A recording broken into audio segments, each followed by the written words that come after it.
Hi guys, welcome back to the Johnny Cassell Show. Today I've got a very special episode. We have a very special guest, Mr. Johnny Soporno. Hey Johnny, thanks for coming on. Thank you for having me. It's been a pleasure.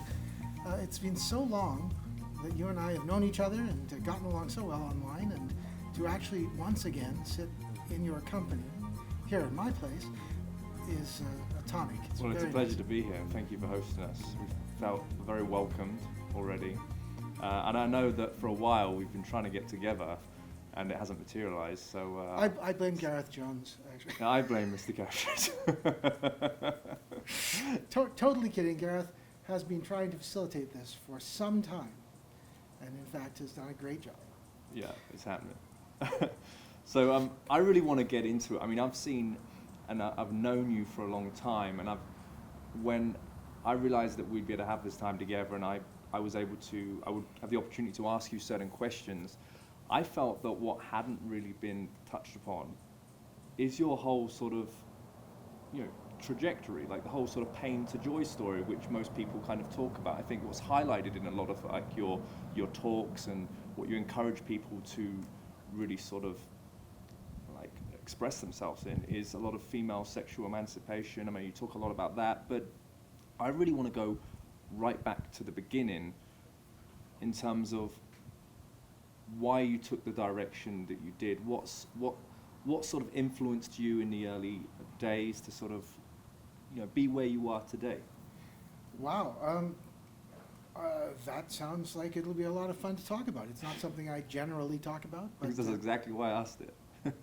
Sure, a little bit of a little preamble, perhaps, and then right into it. Yeah. I've always loved women. I've needed women in my life from a very early age. My relationship with my father as role model was more vicarious than active. My father lived in our home, but was a very compulsive, very assertive businessman who essentially was out of the house super early and returned home very, very late. So my brother and I pretty much got no attention from him as children. Right. Desperately wanted it, admired him from afar, but didn't really have any relationship with him. Right. Like an emotional relationship. Yeah, Yeah. Across the board relationships in general. My Right. father was so busy. My father taught me in absentia some particularly important things about life. One of the things I learned from him is it doesn't actually require that much to attain an enormous fortune. To amass a huge amount of money requires little beyond a good mind, decent self-discipline, and a willingness to sacrifice everything else in the world for that end result. Right. Even if it's your family. For instance, friends, family, relationships. Right. So I haven't actually followed in my father's footsteps from that. But my father has done very, very well for himself, economically and in terms of business generation. He's a very brilliant man. But I sure would have liked to have had more of a relationship with him when I was young. Mm-hmm. But my father, like myself, is very ADD. Hey, look, a squirrel. And as a consequence, he chases down the things that are the most significant and immediately pressing to him in real time. And unlike myself, my father did not explore the advantages of proper medication to keep myself on focus. So as a consequence, the only way my brother or I could ever be really significant to him in real time or would be if we were literally on fire. And that's no way to go through childhood. Right. Having to be on fire just to get your father's attention, a lousy situation. What I did discover was that my mom, who was a terrific lady, was also very ADD and also very clever and worked alongside my father in a lot of ways. So I was raised by au pairs and nannies and housekeepers. So a lot of women around you. And I adored women, I appreciated women, I respected women. I recognized the power structure was the woman ran herd on me as a child, telling me what I couldn't get away with, and my job, for my own purposes, was to figure out what I could get away with without being interfered with by those women in charge of me. I later came to appreciate that almost every woman in the world experiences life exactly the same way in reverse. Almost every woman in the world goes through life knowing what she's not allowed to do and what she's supposed to do, and postures as though she's being well behaved so that her authority figure, her boss, usually daddy, her sponsor, doesn't see her as misbehaving, because not being caught misbehaving is, of course, logically equivalent to behaving well.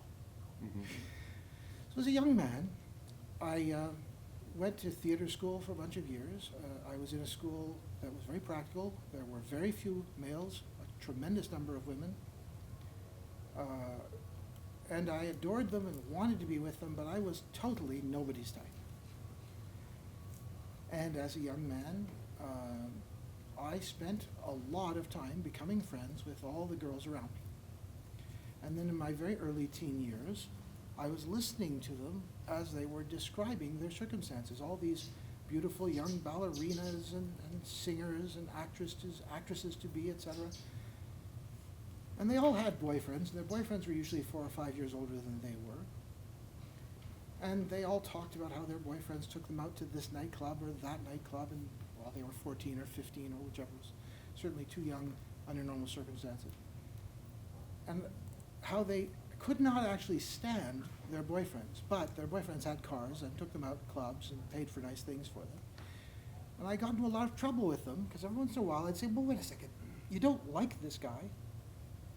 Why did you give him a blowjob if you didn't like him? You hated the action of doing that. You hated the results. Right. And the only reason you did it is because he got you into XYZ nightclub to see whatever show, and he paid for the booze, you know. Aren't you providing sex for money? Isn't that prostitution? And the girls would get very angry with me for pointing this obvious fact out. How could you say that? He's my boyfriend. I love him. But you said you can't stand him. Well, I can't stand him, but that doesn't mean I don't love him. Okay. And then 2 weeks later, when you're dating the next guy, and the same circumstances arising, will you love him? Is that how it works? So, of course, I got into a lot of shouting matches with girls who I really adored and who loved me. They adored me. I was their close friend. But I kept pointing out things that they really didn't like to follow down. It didn't appeal to any of them to think that if they were, in fact, in essence, exchanging sexual access for material gains, this was supposed to be shameful. So they all tried to remodel it so that it was okay because it was with their boyfriend or whatever. And of course, when one of them would talk about the guy she met the other night who said he could get them in to see the Hall & Oates show or whatever. Remember, I'm pretty old, so I'm giving this contextual. Distinguished. You're a distinguished gentleman, John. I like to think of myself as on my way to becoming a silver fox. Right, I think you're there. I'm following along with my contemporaries like Zan and Brent, who on the other side of the coin have also been nice looking. So I'm trying to do it without having to be fit or handsome. But we'll see how it plays out.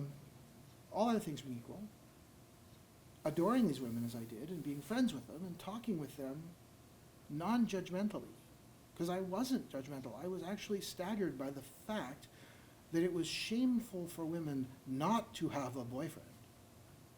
And yet, it was supposed to be shameful for women to have relationships with men, nominally their boyfriends, with whom the only reason they had the relationship was because they were being paid. I thought, we really have a pretty bad model for women. The model for women, and I explained this in my seductive reasoning video series, the seductive reasoning construction begins with this notion that pretty much every girl in the world is raised from childhood to understand that her job, okay, what she must do in order to ensure her security, okay, because that's what jobs are. Jobs are a mechanism by which we ensure our security. Okay? Boys are raised to understand we have to be honest, we have to do what we're supposed to do, we have to be well behaved, or at least we have to get away with it. And we are raised fearing disapproval as young men. Women are so cloistered in that world, their job is to keep other people happy with them. As a consequence, women learn at a very early age that their job involves telling people what they want to hear, even if it has no relationship to reality. So women lie constantly as little girls. They don't flake on men saying, sure, I'd love to go and do this with you on Friday, because they're hostile towards men. They do that to their girlfriends too. They flake constantly, because when someone says, hey, you want to do this with me, the answer is always yes. Because telling someone no will disappoint them in real time. And having to experience the sense that someone else is disappointed with them in real time is traumatic for most women, because they were raised this way. Now, boys, we understand philosophically that when we make a commitment, we're supposed to live up to it. So it really upsets boys when girls make a commitment and don't live up to it. It's very frustrating for us. Women on the other side of the coin, or girls on the other side of the coin, start out with the idea that their job is to keep people happy right now. So it's much better to tell someone the answer they want to hear right now and then flake and then pretend that it never took place or hide out from that person than it is to actually have to go through with doing something that they never wanted to do, but they didn't really want to say no when they were first asked. So here I was, 14 or 15 years old, spending all sorts of time with terrific girls whom I adored, and they were talking about their circumstances. Now, one of the intramural disciplines we could learn at theater school, I took fencing because it was a helpful way to learn all the positioning for ballet without having to do ballet. Because the foot positioning is identical. Right, okay. And I took massage therapy. I ended up becoming a massage therapist. Yeah, I did that too. Because it was a great way to please women and to learn something useful and to have credits on my high school transcripts. But knowing all these women and loving them and getting to massage them was quite a happy thing for me. And what I discovered was these girls would all tend to, from time to time, lean back into me a lot more when I was giving them a massage. I started to recognize that women had an ovulatory and an estrous cycle, moment during their month when their brain chemistry was telling them, must harvest sperm. And that I was male and attentive and a good guy was very helpful. So lots of these girls who were friends of mine would ultimately, when we were alone and I was giving them a massage or whatever, and I would be massaging their inner thighs and they would be sort of scooching themselves down so that my fingers were more and more likely to rub against their labia, and then eventually I would begin masturbating them, and then eventually they would reach over and notice my stiffy through my clothes, and it would turn into a sexual encounter. They didn't want to mention it, because this, of course, needed not to count. Right? They weren't going to write about it in their diary. They weren't going to tell anyone about it, because I was a friend. I was just a friend. I was just a friend who knew what every part of them tasted like and had penetrated most of those parts, but I was still just a friend. So I quickly became the guy who didn't count. And the girls wouldn't mention that they'd been to bed with me to one another, all in the same community either, while they would generally talk about every last detail of any relationship or any encounter they had when they had pre-announced they were going out on a date with this guy. Because what we did was just some friends having fun, rubbing together. And so I became, in essence, one of the girls. Right.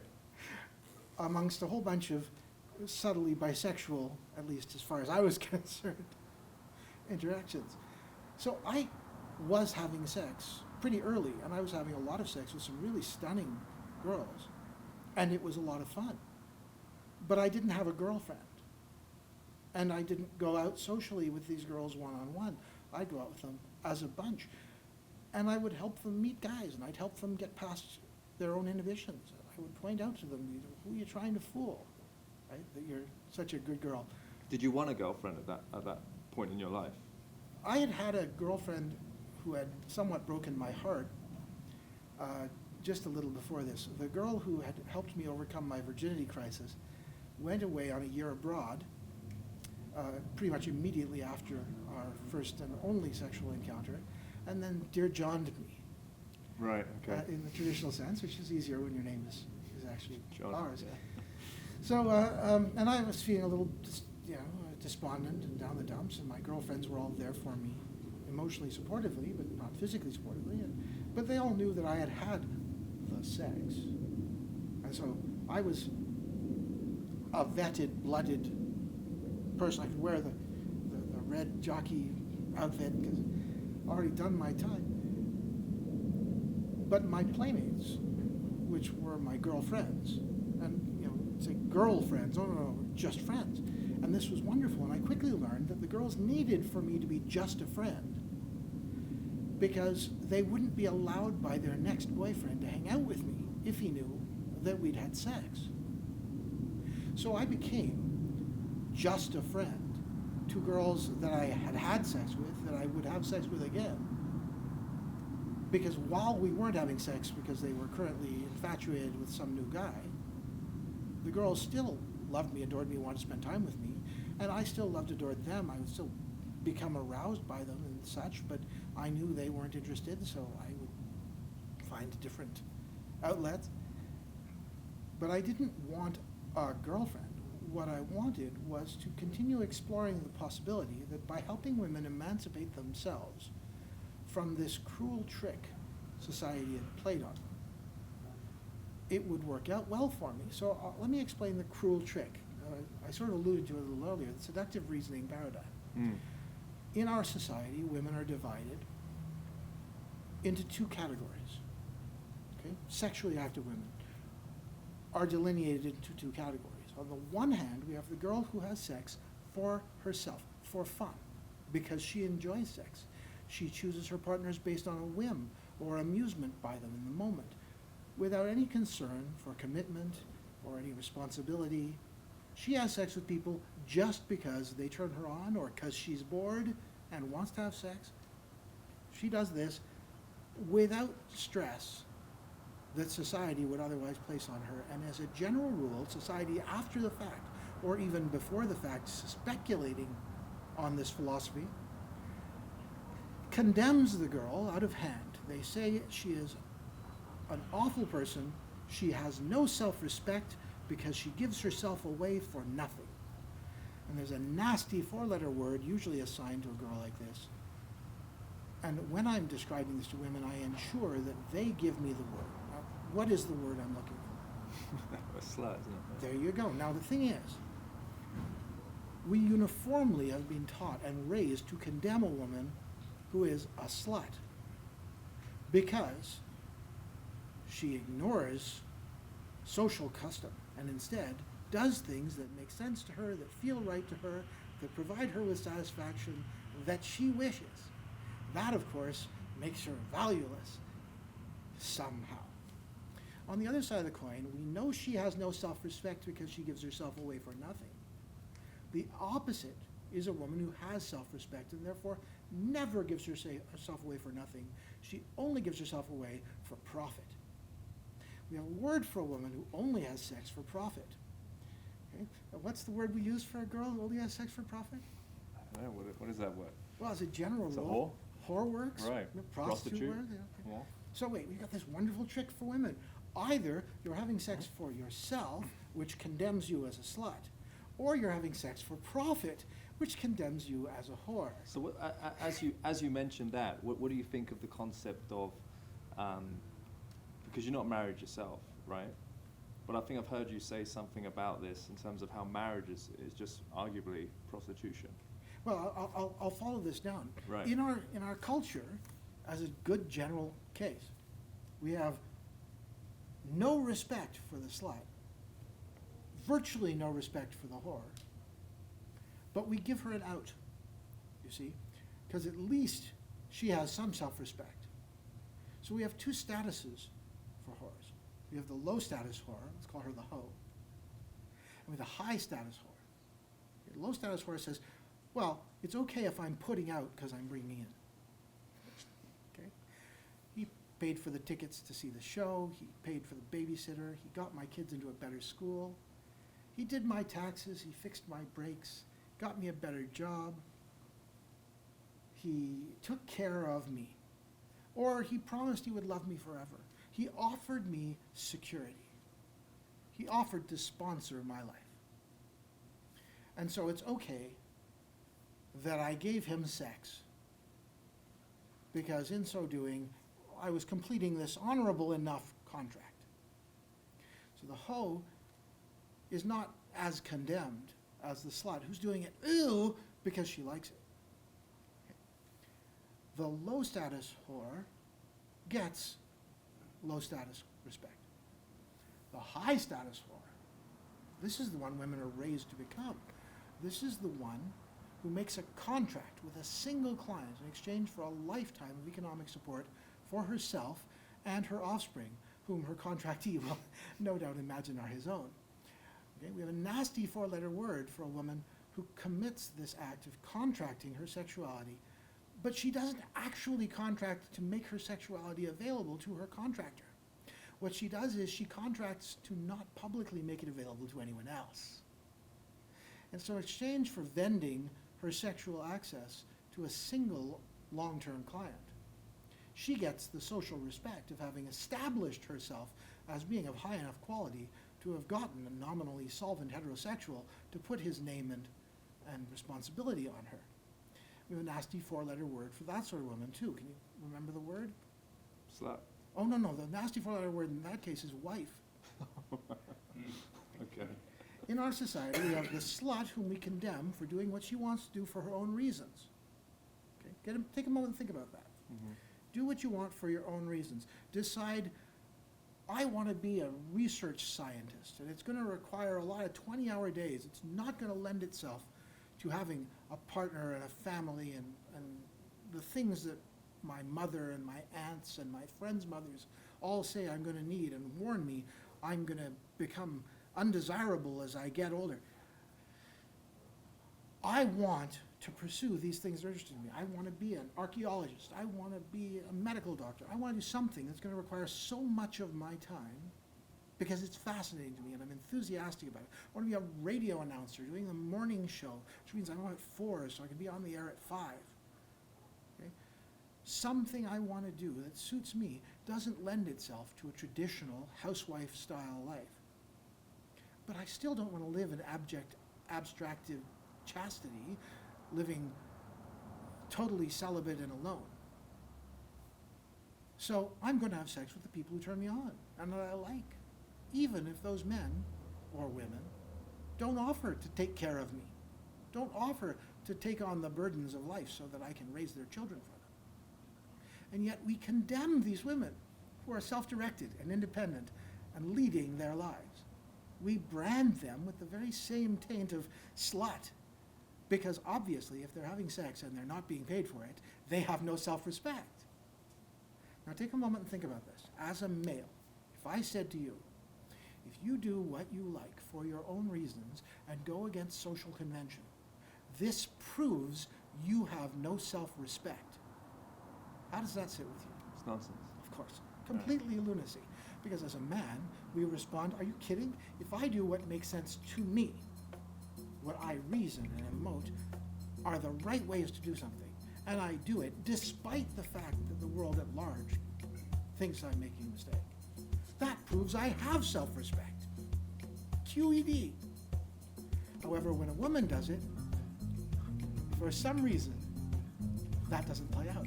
Now, this, of course, is lunacy.